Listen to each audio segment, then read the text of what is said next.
ক্ষমতায় গেলে নারীর সচ্ছলতার জন্য ফ্যামিলি কার্ড ও কৃষকদের উন্নয়নের জন্য কৃষি কার্ডের ব্যবস্থা করা হবে বলে জানিয়েছেন বিএনপি চেয়ারম্যান তারেক রহমান।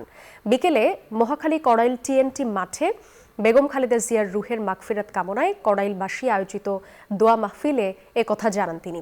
বলেন, বিএনপি রাষ্ট্র ক্ষমতায় গেলে কড়াইল বস্তিতে বহুতল ভবন নির্মাণ করে বস্তিবাসীদের জন্য ফ্ল্যাট দেয়া হবে। পাশাপাশি বস্তিবাসীদের জন্য উন্নত শিক্ষা ও চিকিৎসা নিশ্চিত করা হবে।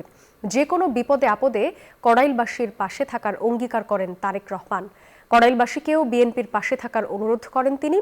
পরে বেগম খালেদা জিয়ার রুহের মাগফিরাত কামনায় দোয়া ও মোনাজাতে অংশ নেন তারেক রহমান। তার স্ত্রী ডাক্তার জুবাইদা রহমান সঙ্গে ছিলেন।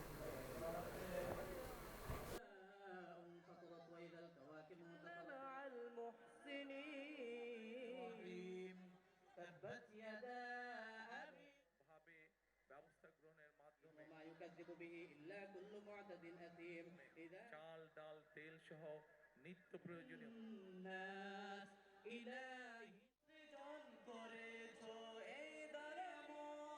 মা বোনরা যাতে সচ্ছলভাবে চলতে পারেন, সেই সচ্ছলভাবে যাতে চলতে পারেন, আমরা মা বোনদের জন্য ফ্যামিলি কার্ড নামে একটি কার্ড দিতে চাই। আল্লাহ যদি আমাদেরকে তৌফিক দেন, যাতে করে মা বোনদের উপকার হয়।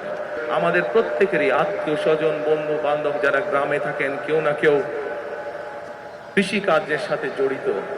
আমরা এই কৃষকদেরকে সহযোগিতা করার জন্য আল্লাহ তাআলা যদি আমাদেরকে তৌফিক দেন, আমরা সেই কৃষকদের জন্য কৃষক কার্ড নামে একটি কার্ড দিতে চাই।